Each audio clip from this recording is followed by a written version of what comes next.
નમસ્કાર, સાંજના 6 વાગી રહ્યા છે. આપ જોઈ રહ્યા છો TV9 અને સુપર 6 ન્યૂઝ સાથે હું છું માનસી સોની.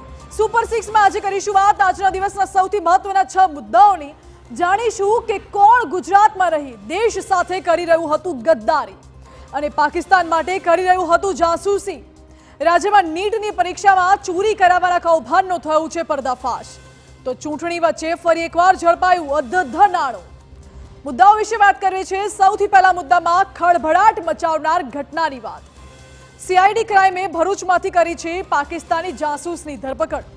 દેશ સાથે ગદ્દારી કરનારા આ જાસૂસે મિસાઇલ અને ડ્રોન ટેકનોલોજી સંબંધિત મહત્વની જાણકારી પાકિસ્તાન સુધી પહોંચાડી હોવાની શક્યતા છે. જાણીશું કે કેવી રીતે થયો છે આ જાસૂસનો પર્દાફાશ.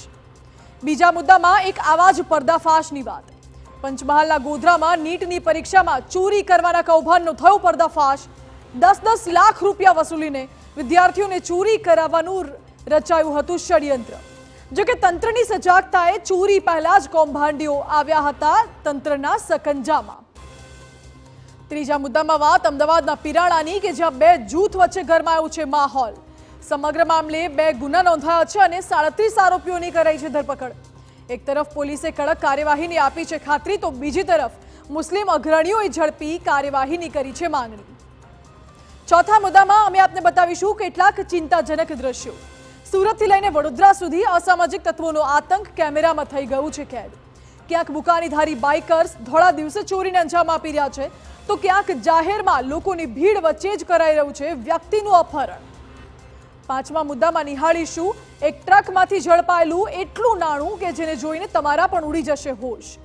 આંધ્રપ્રદેશના એનટીઆર જિલ્લામાં પાઇપથી લદાયેલી ટ્રકની વચ્ચે લઈ જવામાં આવી રહ્યા હતા 8 કરોડ રૂપિયા. સવાલ એ છે કે આંધ્રપ્રદેશમાં ચૂંટણી પહેલા ક્યાં પડવાનો હતો આ નાણાંનો હવાલો.